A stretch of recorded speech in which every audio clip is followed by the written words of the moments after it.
चंद्रपूर नदीच्या इराई आणि झरपट नदीच्या संगमाजवळ पूर क्षेत्राच्या बाहेर अतिप्राचीन गावाचे संशोधन करताना बोर नावाचे मूळ चंद्रपूरचे एक नष्ट झालेले गाव आढळले आहे। इतिहास अभ्यासक आणि संशोधक प्राध्यापक सुरेश चोपणे यांना संगमाजवळ 10,000 वर्षापूर्वीच्या पाषाणयुगीन आदिमानव, पूर्वीच्या 2000 वर्षापूर्वीचे सातवाहन, वाकाटक आणि यादव काळातील प्राचीन गाव सापडले असल्याची माहिती प्राध्यापक सुरेश चोपणे यांनी दिली।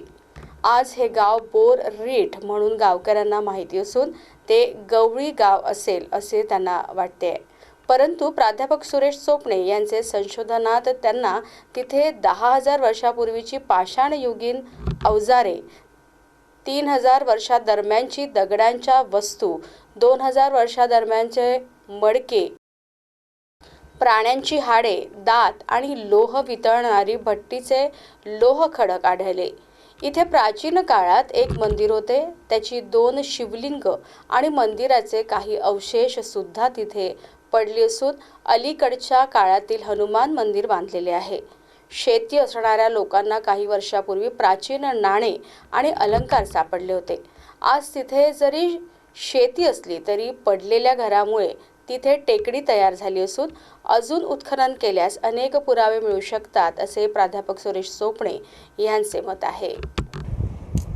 चंद्रपूरच्या पठाणपुरा गेट किंवा बिंबा गेटच्या अगदी जवळ म्हणजे 1 किलोमीटर फक्त आणि नदीच्या फक्त 500 ते 1000 मीटर दूर असं हे बोर नावाचं रीठ आहे।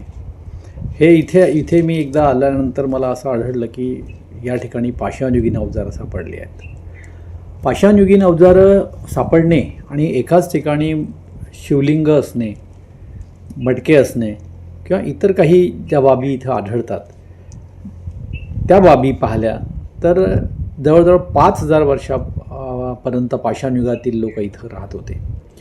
त्यानंतर ते एक माणसं म्हणून ते इथे बहुधा राहायला लागले असेल, त्यांनी मातीची घरं बांधलेली असेल आणि तो काळ सातवाहन काळ जवळजवळ आपल्याला इथं आढळते। कारण इथे आढळलेले जे मणी आहेत, इथं आढळलेले जे मटके आहेत आणि इथे काही अवजारं आढळली, विशेषतः ती अवजारं सातवाहनकालीन आढळतं।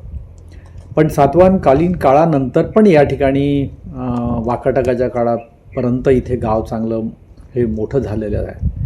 त्याहीपेक्षा यादव काळामध्ये हे गाव पुन्हा मोठं झालं, कारण इथे सापडलेल्या ज्या मूर्त्या आहेत, विशेषतः शिवलिंग इथे जे आढळतं ते अजूनही खाली पडलेलं आहे आणि त्याचं काही बांधकाम झालेलं नाही आहे।